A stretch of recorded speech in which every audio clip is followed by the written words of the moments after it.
महात्मा फुले बाजारपेठेतील मसाला चक्की विरोधात नागरिकांचं आंदोलन। महात्मा फुले भाजी मंडई परिसरातील मसाला चक्कीमुळे होत असलेल्या ध्वनी आणि वायू प्रदूषणाच्या विरोधात स्थानिक रहिवाशांनी ठाणे महानगरपालिका मुख्यालयासमोर आंदोलन छेडलं।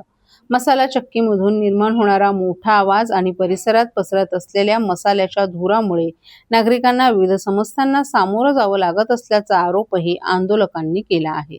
स्थानिक रहिवाशांच्या म्हणण्यानुसार मसाला चक्कीच्या सातत्यानं होणाऱ्या आवाजामुळे परिसरातील लहान मुलं, ज्येष्ठ नागरिक तसंच आजारी व्यक्तींना मोठा त्रास सहन करावा लागत आहे।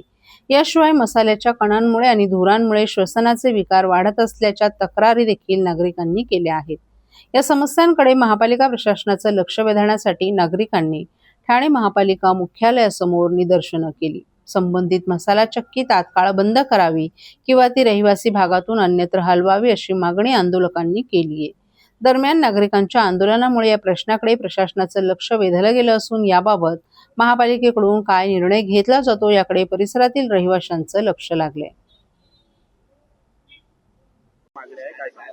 माझं नाव सुजाता वरे आहे। मी महात्मा फुले मार्केटमध्ये महावीर गुंजमध्ये राहते।